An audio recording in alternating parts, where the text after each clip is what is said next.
नमस्कार। Supreme court के अंदर आज Sahara India commercial versus state of UP का केस सुना गया। एक ऐसा केस जो कि 18 फरवरी 2026 को सहारा इंडिया कमर्शियल की तरफ से सुप्रीम कोर्ट के अंदर स्पेशल लिव पिटीशन फाइल किया जाता है और फिर 21 तारीख को वो रजिस्टर्ड भी हो जाता है सुप्रीम कोर्ट के अंदर। 24 फरवरी को ये केस वेरीफाई हो जाता है और 26 फरवरी 2026 को इसकी सुनवाई का लिस्टिंग डेट भी सामने आ जाता है और आज सुनवाई हुआ भी इस पर। और इसमें कहना गलत नहीं होगा कि आज का दिन सहारा का था। जो इलाहाबाद हाई कोर्ट के लखनऊ बेंच की तरफ से लास्ट ऑर्डर आया था 11 फरवरी 2026 का, उसके अगेंस्ट ये सुप्रीम कोर्ट गए थे, स्पेशल लिव पिटीशन फाइल किए थे। तो उस ऑर्डर में जो कोर्ट की तरफ से कहा गया, कुछ जो डॉक्यूमेंट थे उसके बेस पर उन्होंने टिप्पणियां की, वो सहारा के मुताबिक नहीं थी, इसलिए वो सुप्रीम कोर्ट पहुंचे थे। और उन्होंने जिक्र भी किया है कि इलाहाबाद हाई कोर्ट के लखनऊ बेंच का जो आखिरी जजमेंट 11 फरवरी 2026 का है वो गलत है। इस पर सुप्रीम कोर्ट ने एक सर्टिफिकेट जो लास्ट जजमेंट है उसके ऑर्डर की कॉपी मांगी है और अगले सुनवाई से पहले स्टेट ऑफ यूपी को नोटिस भी जारी कर दिया गया है अपना पक्ष रखने के लिए।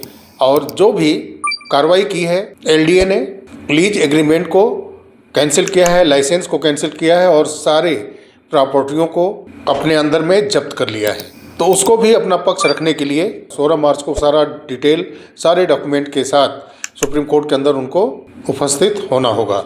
वहीं सहारा इंडिया कमर्शियल कॉरपोरेशन के एडवोकेट को ये ऑर्डर जारी किया गया है कि अगर वो चाहें तो उत्तर प्रदेश स्टैंडिंग काउंसिल को नोटिस जारी कर सकते हैं, यानी उनसे वो सुप्रीम कोर्ट के ऑर्डर के मुताबिक क्वेश्चन अब कर सकते हैं कि लाइसेंस क्यों कैंसिल किया गया और सारे प्रॉपर्टियों पर क्यों एलडीए ने अपना कब्जा किया है। सहारा लगातार एक केस का जिक्र करती है जो एक सिविल अपील थी 2011 की 9833/2011 का। हालांकि वो केस इस समय अगर आप देखिएगा तो वो केस डिस्पोज हो चुका है। डिसमिस होने के बाद उस केस का भी कोई वैल्यू नहीं है। लेकिन हाँ, एक चीज़ हो सकता है कि उसमें जो कई ऑर्डर हैं, जजमेंट दिए गए हैं, तो उसमें कुछ ऐसी चीज़ें हों जो कि इस केस में सहारा को रिलीफ पहुंचाती हों और बार बार उस सिविल अपील का जिक्र ये करते हैं।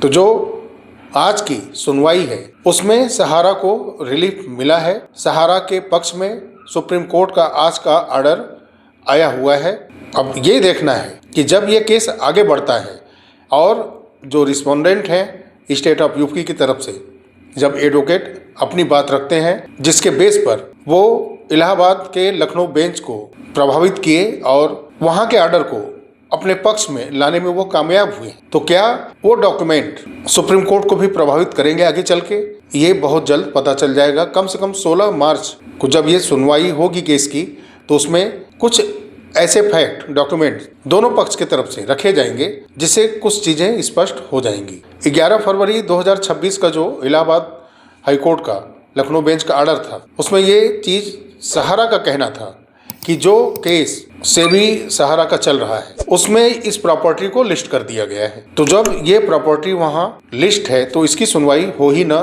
किसी ट्रिब्यूनल में हो, चाहे वो निचली अदालत में हो, किसी भी रेगुलेटर अथॉरिटी में इसकी सुनवाई नहीं हो सकती है, ये सहारा का कहना है। लेकिन इलाहाबाद हाई कोर्ट इस केस को सुनने के लिए तैयार हो गया और इसकी सुनवाई का डेट भी 11 फरवरी की सुनवाई के बाद आया था, जिसमें ये कहा गया कोर्ट की तरफ से कि 2 सप्ताह के बाद इसको फिर से लिस्ट किया जाए। वहीं स्टेट ऑफ यूपी एलडीए का कहना है कि जो भी लीज डीड कैंसिल की गई है वो एक कानूनी रूप से की गई है, जो कानून का प्रावधान है उसके तहत ये लाइसेंस एग्रीमेंट को कैंसिल किया गया है। तो ये अब 16 मार्च को जब सुप्रीम कोर्ट के अंदर दोनों पक्ष अपनी अपनी बातें, अपने आर्गुमेंट कोर्ट समक्ष रखेंगे और डॉक्यूमेंट के साथ रखेंगे, तब बहुत चीज़ें स्पष्ट होंगी कि कौन सही है, सहारा या स्टेट ऑफ यूपी। सहारा के मैनेजमेंट को दाद देनी पड़ेगी कि क्या त्वरित उन्होंने तेजी दिखाई है स्टेट ऑफ उत्तर प्रदेश के इस केस में। काश जिनके पैसों से ये प्रॉपर्टियां बनाई, डेवलपमेंट किए, पूरे भारत के अंदर, विदेशों के अंदर प्रॉपर्टियां खरीदी, जिन निवेशकों के पैसे से, जिन एजेंट के बल पर निवेशकों से पैसे लिए गए, सहारा में जमा कराए गए, जिन कर्मचारियों ने सहारा में कार्य किया, काश इन सभी के लिए सहारा इतनी तेजी से लोअर कोर्ट से अपर कोर्ट में पहुंचती और वहां से आदेश लेने में कामयाब होती कि मैं ब्रांच से भुगतान करना चाहता हूं, किसी भी कारण से अगर हमारे ब्रांच बंद है तो खुलवाने के आदेश दिए जाएं, हमारे फंड हमको दिए जाएं और मैं ब्रांच से भुगतान करना चाहता हूं विथ इंटरेस्ट। चलिए 16 मार्च का इंतजार रहेगा सुप्रीम कोर्ट में सहारा और स्टेट ऑफ यूपी के केस की सुनवाई का। चलिए मिलते हैं बहुत जल्द अगले वीडियो में, तब तक के लिए नमस्कार, जय हिंद, जय भारत, वंदे मातरम।